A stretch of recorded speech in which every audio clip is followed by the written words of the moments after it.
What's up guys, it's your boy Milano Miguel, back at it again with another video. Today is episode 33 of the AC Milan vlog series, so here we go.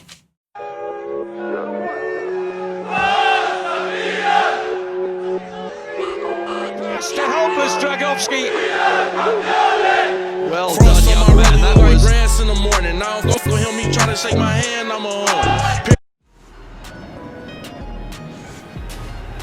Before we get into match day 33 in the Italian Serie A, we have some news. Suso has been confirmed to be an official transfer for Sevilla because Sevilla made the Champions League. So very well. Good luck to Suso playing in the Champions League. We wish him the best of luck. He was a great servant, but you know, sometimes you gotta move on, and he moved on to Sevilla, so we wish him the best of luck. Additionally, Simon Kjær has been bought on a permanent transfer for 3.5 million euros for Milan. I was going to be very surprised if Milan didn't activate the buyout clause for Kjær, but I'm glad that they did. He will be signed until 2022. Now, match day 33 in the Italian Serie A, it is Milan versus Parma. The last time Parma and Milan played, Theo Hernandez got that late stoppage time goal. Starting lineup: Gianluigi Donnarumma, Andrea Conti, Alessio Romagnoli, Simon Kjær, Theo Hernandez. Then we had Kessie and Lucas Biglia getting his first start. As you can see, it is about that time where rotations need to be implicated because the teams are playing about every 3 days. And Benacer does deserve some rest, so Biglia got a start. And then up in the midfield, we had Leao getting his first start, Bonaventura and Hakan Çalhanoğlu. There was no Rebic starting today. Ibrahimovic started at the top by himself. But I thought it was a relatively decent lineup. I didn't know how I was going to go with Biglia playing because Biglia hasn't really had any playing time, but I think it went pretty well. Now into the game. Milan would come out the game up and running, creating many opportunities to try and score. There were a couple offsides in the first 5 to 10 minutes of the game, and Milan was really pressing, trying to find a way past Parma's defense. Cornelius would come off in the 14th minute off of an injury, which is a huge blow for Parma. But from then on out, Milan kept dominating for about 15 more minutes. Milan would dominate the game but couldn't find any chances to get into the back of the net. I thought that Leao did a very good job in the first half, putting in crosses with both his left and his right foot. The amount of service that he just provided, cutting down to that wing and just whipping balls into the box, trying to create an opportunity for other players to score, was really good for him. Romagnoli came the closest to scoring off of a corner kick, which he had a header that came off the crossbar and was saved by Parma's goalkeeper. That was the best opportunity for us in this game. Bonaventura had an offside goal also called off. Gervinho would have a one-on-one opportunity with Donnarumma in the 42nd minute, but he would blast that ball over the bar. We know that Parma is known for their counter-attacking opportunities because all of their strikers are just super pacey and strong. But lo and behold, after that warning sign from Gervinho, Parma would go on to score in the 44th minute from Josip Krčić. Just bad defense, lack of awareness, players were out of position. Theo Hernandez was out of position and Kjær had to cover for him, and Biglia didn't cut back. So Krčić was just left wide open, took a shot and just slotted it into the bottom corner of the net. Milan go down 1-0, and that is the worst thing you can have, would be to go down right before halftime.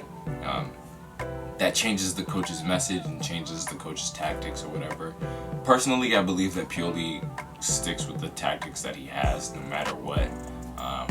He usually makes a substitution after the half, but that's exactly what happened. After the half, Milan brought off Andrea Conti and brought on Davide Calabria about 30 yards out, and wow, like speechless. Like I can't, like, just Wow, just look at the goal. Benacero was introduced to the game after Kessier's goal, replacing Lucas Biglia, which I also thought changed the face of the game. Getting that goal to equalize and then switching up the midfield definitely was a good idea from Pioli.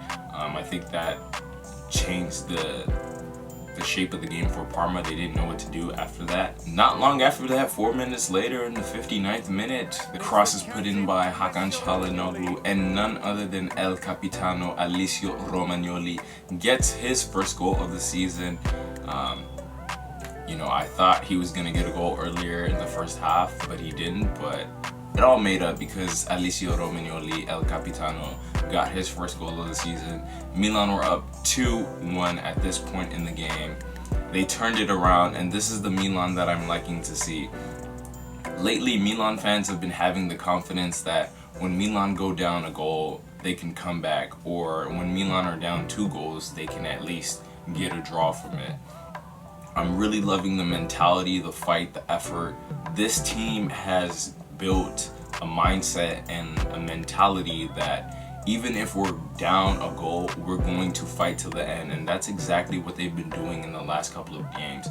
They've been going behind and coming back, or they've been pouncing and not stopping. Like, once we get the 2-goal cushion, we don't stop. We continue to press for another goal. In the 61st minute, Ante Rebic would be introduced into the game, replacing Rafael Leao, who I think he had a decent game. I think he did his job providing service and trying to create opportunities. He didn't really do as much shooting as he's done in the past, but he seemed like today he was providing service, which was decent. He was a bit frustrated coming off in the 61st minute, but when coach says come off, you have to come off. Parma would start to try to hit back in about the 65th to the 7th, and they also had the one opportunity where they had a shot that deflected off of Kier, hit the crossbar, and Kulusevski, Benacero rejects I the was foul. just in shock Kulusevski easily that into they the didn't box. score at that moment. Strikes the crossbar. But Parma did put up a fight, but it wasn't until the 77th minute where Hakan Çalhanoğlu was assisted by Giacomo Bonaventura, putting in a cracking, powerful shot into the bottom corner of the net. No chance for the keeper to save, putting the nail in the coffin, giving Milan a 3-1 lead. Hakan Çalhanoğlu playing really well. He got 2 assists in this game. We had Diego Legschau and Rade Krunic feature after Çalhanoğlu's goal. So I think that after that, the game was done. Parma did try, but to no avail. They could not do anything. Milan come away with the win 3-1. Milan had 57% possession. Parma had 43% possession. Milan had 26 shots, 7 on target, while Parma had 12 shots, 3 on target. Equal on the fouls. We had 6 offsides, and we had 7 corner kicks, while Parma had 6 corner kicks. 2 great saves from Gigio Donnarumma. Personally, I think this was a great game. Here are some players that I'd like to highlight. I'd like to highlight Alessio Romagnoli for getting into the attack today and scoring a goal. A long-awaited goal from Romagnoli. Captain deserves a goal. Gigio Donnarumma for cleaning up his performance, making some great saves today. Really good from him. I'd like to shout out Franck Kessié, who is indeed my man of the match. Here are some of the stats from his game. He had 90 touches, 87 pass accuracy out of 71 total passes, 3 key passes, 1 goal, 2 interceptions, 1 clearance, and 100% dribble success. And if you look at Kessié's heat map, boy oh boy is that boy heating up. Team Frank, okay? Frank the Tank, Franck Kessié. Franck Kessié has just been so good after the break. He's more calm and collected when it comes to clearing the ball or getting rid of it. He's composed when it comes to making passes in the attack. He's composed when it comes to attacking ability and creating chances, and even just executing in the final third, taking a shot when he needs to take a shot.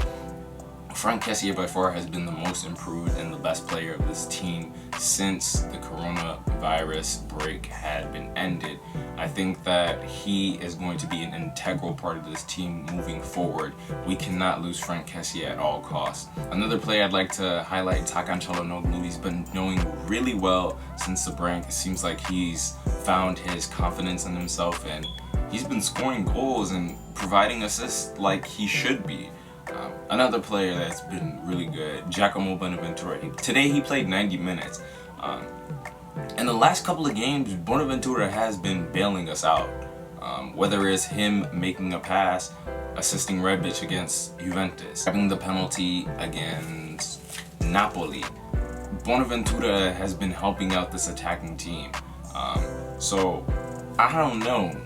Maybe this might be a stretch, but I think he might deserve a year extended, unless we can get someone to replace his position. But we also do need experience in this team. We have a young core, and it's a really good core, but we also need experienced players.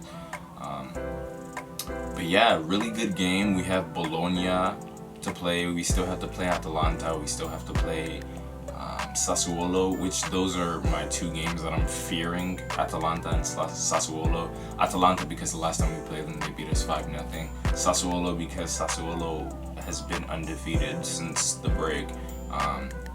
And they're not that far behind us in the table. They're climbing up the table, and if we make any mistakes, that European spot can be lost. But now we're level with Napoli on 53 points.